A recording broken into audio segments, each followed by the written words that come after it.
After weeks of hype and months of squabbling, the tour is officially underway. The British and Irish Lions are on Australian soil, and they kick things off with a pretty comprehensive victory over the most Western of all the forces in Australia. So we're just going to get right into it, right? How did the Lions achieve this clearly very important win? What does it tell us about them going forward, and how should we rate this performance? The Lions' first game together is always the one with the excuse that's ready. They only met a week ago. They're still learning a new game plan. They couldn't focus on the match because too much energy went into pretending they all like Henry Pollock. But the second is often a similar story. Yes, the team has had more time together to learn that game plan, but in the interest of giving everybody a game, we often see sides without a single unit who have played together before, and that was the case on Saturday. No Northampton Saints halfbacks to keep things steady a la Argentina. The starting 15 didn't have a single complete block in the team used to playing with each other. The result was a pretty typical early Lions tour performance, every passage seemingly ending in either a try for the Lions or a simple preventable error. This is both a superstar team with the best players from four nations and a scratch side slung together at haste with another game coming up on Wednesday. As such, to see the game plan slot together and create a try just 1 minute in will be pretty pleasing for Andy Farrell et al. Shape may complicate as the tour goes on, but the Lions are currently playing a pretty crisp 1-3-2-2. It's a smart decision. Over the last few years, Ireland, Scotland and Wales have all ran this shape as the default formation at some point, and at least the vast majority of English players will have operated it at club level at some point, so using it is smart.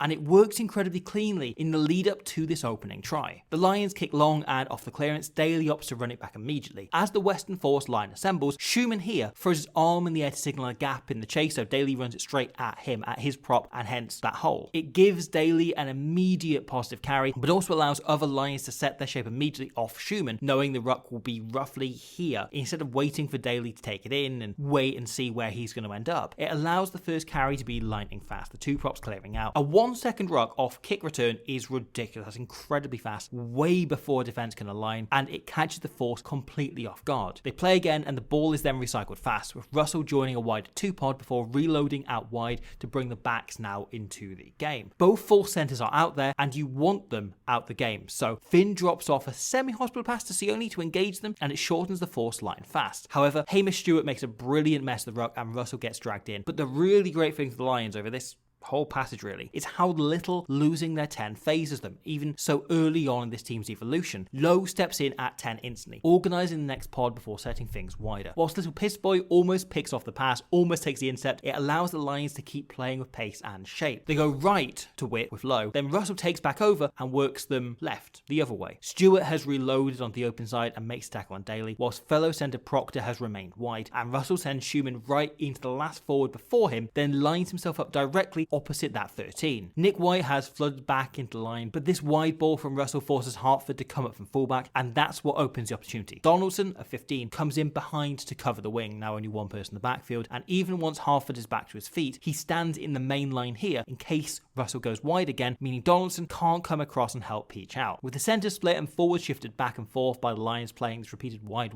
path, it leaves just Stewart and Peach out wide. The winger hedges bets on it going through the hands, so he's got time to get across. It's a fairly safe decision, but instead Russell drops it on the toe. Peach can cover Sheehan in time, but doesn't drop him as the hooker pops it to Lowe, who rides the cover from Donaldson to offload to Sheehan and score. Peach said after the game he was caught out because of so few cross kicks in Super Rugby, and whilst that's definitely an element, the Lions' shape and structure has pulled the Force into a position where he has no correct decision he can make. If he marks Sheehan, Russell can ping it wide through the hands and possibly put Lowe through. The role and importance of Dan Sheehan here is also not to be underestimated. He's essentially like having a third winger, and it allows both for opportunities like this to come up where you can use your winger as a secondary chaser, or for Lowe and Hansen to slot in at 10 because they've got someone else there occupying the winger role flawlessly. The second try was also a pretty clean example of the 1-3-2-2, even if it's one that will get covered in the test pretty easily. The lineout is a mess and the Lions are going backwards, but the shape is easy to set and gives you constant options. One tie slips the ball to the other here in contact, and it means 4 Force lads are involved in the tackle. With 3 forwards having reloaded to the open side, Swain is the only fresh tackler here, not just finding their position getting back up to their feet. feet, and Van der Fleer spots this. Swain applies the usual line speed the Force would want to, but Carter inside him is playing his last game of pro rugby and is knackered, he's just got off the floor, so he can't push up as well. And it creates a dogleg the tip pass can exploit. It puts Van der Fleer through the gap, only we have Mac Hansen at home, Matt Greeley, making the tackle. Pollock's work rate is fantastic, but it's baked into the shape Farrell is building. His job is to reload here and clear out, and if an arm is free, to take the offload. The arm is freed, so he takes the offload. He burns it into space and eventually offloads to Thomas Williams, creating the first try by a Welshman since the last World Cup. The Lions are so far playing a stripped-back, slightly simplified version of Ireland's attack. The forwards are doing exactly the same thing, and the backs a slightly less ornate version. There's fewer of Ireland's trademark tiny passes, with the 10 calling from a huge playbook of phase shapes on the fly, using the forward pattern as a building block to play off. Instead, at the minute, it's close to how Scotland do it. A handful of regular shapes and positions, then the rest playing off instinct, jamming a bit, relying on Finn Russell's instincts. We'll likely see this develop as the tour goes on, as more and more of these moves come in, and it steadily become more patterned,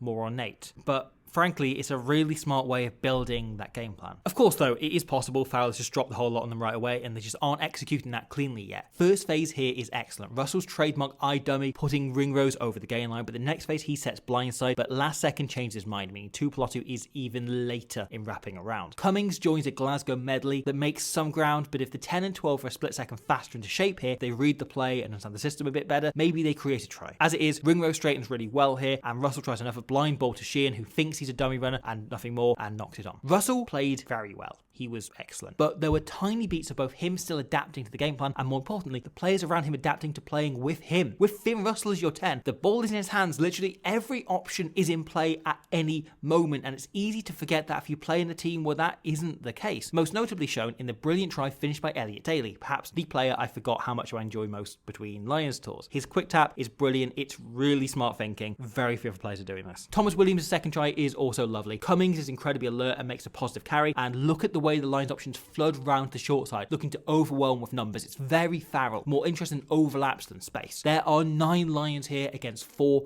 Force defenders, and it means whichever side, there's support, there's someone there taking offload. Hansen targets retiring prop Hoskins and has 2 players alongside. Lowe then has options either side, and a lovely 1-2 puts Thomas Williams over for second. Brilliant solo try. What a try this is, purely Welsh. It's the same philosophy on Gary Ringrose's score. Instead of that ornate shape of Ireland, they're sort of playing a version so stripped back it almost becomes finding inventive ways to play hands down the line. The wide shape has stretched the Force similar to the first try, and Hoskins is left in the wide channel, essentially paying 13, and Russell just targets him. He fixes and gives. Tuipulotu then fixes and gives. Donaldson comes up from the back, so Daly fixes and gives. Hansen breaks, and the cover then comes across, so he fixes and gives. It's all in the detail. How late players are taking position here, mean the Force can't adjust, can't defend in time. And Joe McCarthy, who was exceptional, really deserves his try incidentally, running a brilliant line here to hold Hamish Stewart. I mean, Hoskins has no support when Russell runs it. It's a simple game with lots of complications. The Lions look like they've got a decent way to go until they're the finished picture, and quite a few of those tries were simply, we're great test players being conditioned to keep going, versus quite a lot of second choice lads playing their last game of a long season, or Wallabies with one eye on the test series desperate not to get injured, but all great instinctive, accurate play. The execution was far from perfect. There's an awful lot they can work on, but we saw the Lions team would take on Australia starting to take shape. The squabbling and hype may not be over, but the tour is very much now